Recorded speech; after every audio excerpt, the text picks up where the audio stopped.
Hello everyone. I'm Zeinab, a data scientist from DNA, and today I'll be talking about harmonizing diversity to compose trust in AI.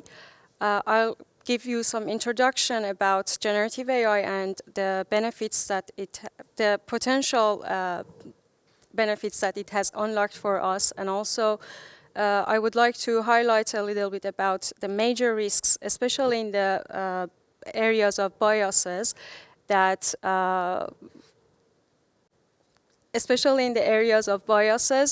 and I'm pretty sure you will hear about other risks as well in the other talk, but also how diversity could help us mitigating the impact of biases. So,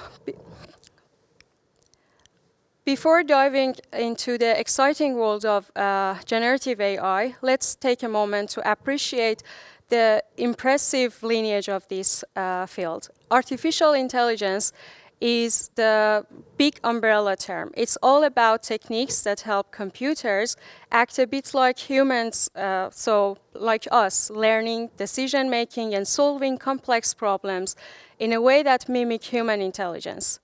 Machine learning is a subset of AI that focuses on developing algorithms that enable computers to detect patterns in a large data set and make decisions based on data instead of just being exactly told to what to do. These systems can learn from data. Deep learning, here's where the things get deeper literally. So these are advanced techniques or application in machine learning that use what we call artificial neural networks. Thinking about your brain's interconnected layers and layers of neurons, they are chatting together to process a complex pattern, for example, that you are looking at. So this is how your phone recognizes your face, even if you need a haircut, for example. And finally, the star of the show, generative AI, which this isn't just a basic AI that predicts whether the tomorrow's rain will ruin your hair or not. Nope, this is the creative genius member of the family. It takes a vast amount of data and learns ropes, and then it generates. So it can generate new text, images, videos, musics, and many of these products that it creates, it's kind of indistinguishable from what we humans can produce. So at the core of generative AI systems are foundation models, or what we call it large language models, which they are neural networks that are trained on massive volumes of data, most of which are scraped from internet. So these systems, by learning the patterns and structures of the human language or computer code, images, videos, they can contextually understand the concepts and generate the new content which shares statistical similarities with the original corpus it was trained on. And because these large language models are, because of these systems are based on these large language models, it allows users to interact with their own natural language. So no need to write codes, no code. And users can communicate with this application through prompts, which is just written inputs and instructions in natural language. So here you can see some examples of, like, I'm pretty sure you have, many of you have already tried, for example, ChatGPT, or here is my prompt asking about diversity in Finnish tech-driven company. Well, it looks quite nice. I mean, I would love to work in a kind of office that is surrounded by nature, especially in the dark winter. And here is another example of GitHub Copilot that can help automating even software engineering by writing codes and debugging the code. So often when we think about generative AI, or our minds straightly go to the human language processing. But let's expand our horizon. what truly defines a language? Is it just words and sentences, or can it be the structured syntax of the software code, or beeps or signals from an industrial machinery, or the clicks on a website, or chemical reactions? These also could be form of communication, and they have each kind of symbol or each interaction, they have its own dialect and their language on its own way.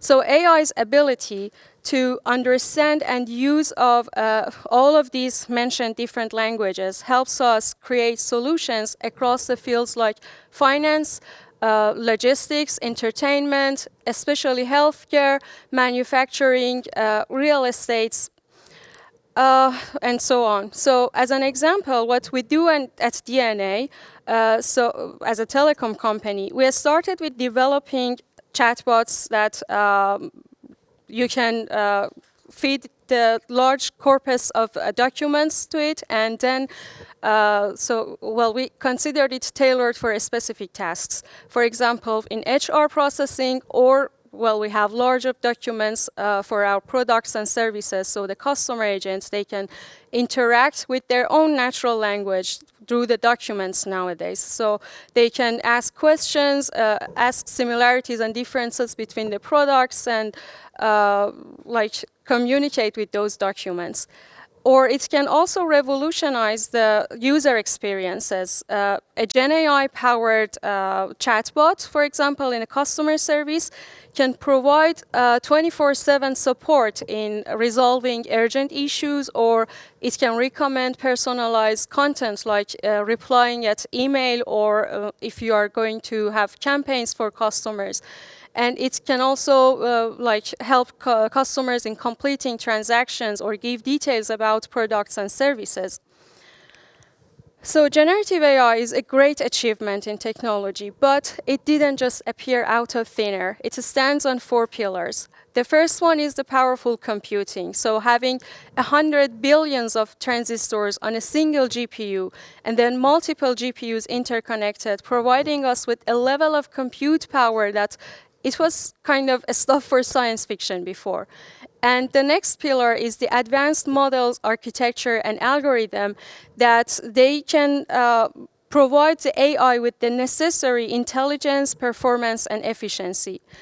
The most critical one is the data. Beyond the sophisticated algorithms and the robust hardware, data is the blood life of the artificial intelligence transformative power. And the last, but certainly not the least one, is the people behind the AI. So developers or the theorists, practitioners who continuously develop, refine, and trying to advance this AI technology.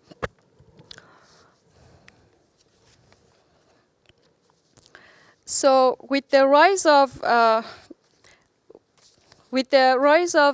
generative AI systems, there is also an increased risks of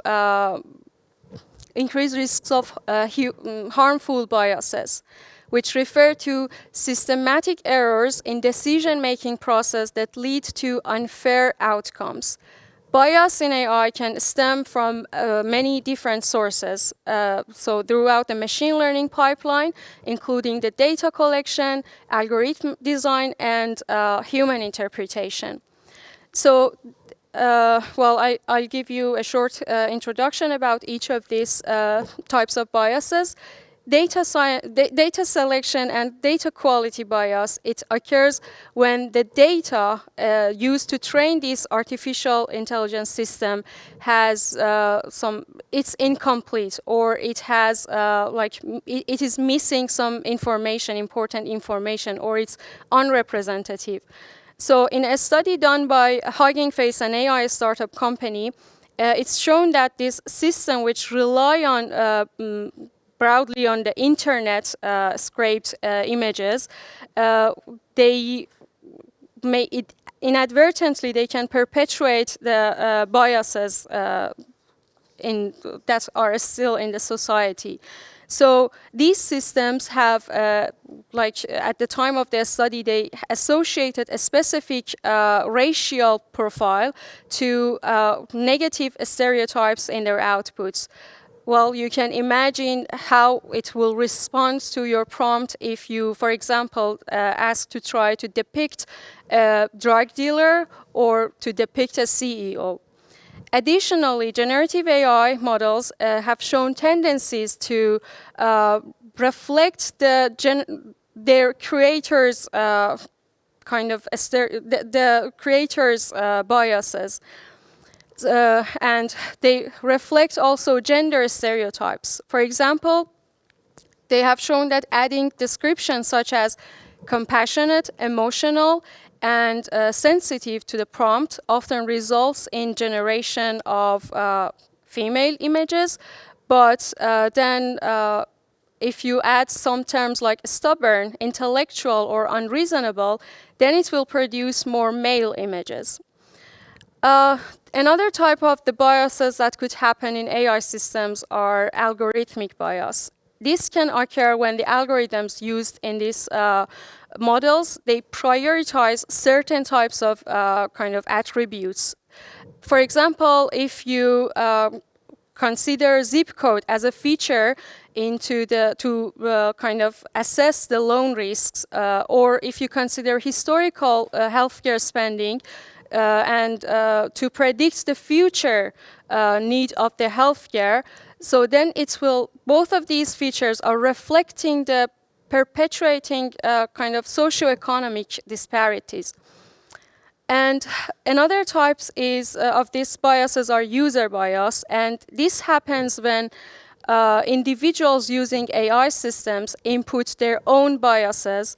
And this can occur when the bias training data is provided or when user interactions reflect personal biases and prejudices, so potentially formalizing biased parameters into the systems. So the technology is a double-edged sword, and it's offering new possibilities, but also it's posing risks like amplified biases. Traditional AI, they has addressed some issues like fairness and in hiring or lending money. And these biases can lead to unfair treatment or opportunities and reinforce social inequalities and discrimination. But in the realm of generative AI, these concerns have shifted towards the kind of issues like stereotyping and toxicities. And so this could lead to the harm to the society. And finally, biased AI can result in loss of trust in AI technology. So resulting reducing the technology adoption or even rejection of the technology. So if you remember, when I mentioned machine learning when I introduced machine learning, I said that it's just a fancy way of saying that kind of finding patterns in data, and AI is trained on real-world data sets. And so if that data contains biased data, then it shows in the output of the AI system. And for example, if an AI-generated image of a CEO predominantly depicts white males, this isn't a random prejudice. It's a reflection of the historical data and historical biases in the data that related to the employment data that it was trained on. So on the other hand, as I mentioned, AI is similar to the other technologies. It reflects the human creators like in a myriad of ways, like consciously or unconsciously. Unfortunately, the tech industry still remains very male-dominated and culturally homogeneous, and this lack of diversity is even reflected in the products that it produces. So who is responsible for this? Is it just data providers? Is it the developers or regulators or creators of these AI systems? Of course, it's a shared responsibility. It requires a jointly effects or jointly efforts from all of us involved in AI developments to ensure that AI tools are not only powerful and efficient, but also fair, ethical, equitable, and trustworthy. And the cornerstone of this debiasing of AI is embracing diversity at every step of AI development. So having a broad spectrum of perspective helps in crafting the practices that are inherently unbiased. The diversity is not just facilitating early identification and rectification of the potential biases, but also it helps to foster creativity and enhance decision making. So you can see that there's such a rapid growth in development of generative AI that we can't predict even where we could be in the 10 months from now. But one thing is certain, and it's just the need of active engagement in shaping this trajectory, this technology's trajectory. So don't be a passenger and don't just ride along. Grab the wheel, and whether if you are a business leader or a politician, a regulator, or a developer, employer, or even just a teenager that's just starting to explore your future, it's crucial to arm yourself with the knowledge and tools needed to make informed decisions about AI. So a few words about my own journey. Well, my own passion for engineering sparked in the 3rd grade at a science class project. We had to create an electrical circuit to light a bulb with a battery and switch. Yeah, that was as simple as I explained. And when I flipped that switch and the bulb lit up, I felt like Edison discovering electricity again.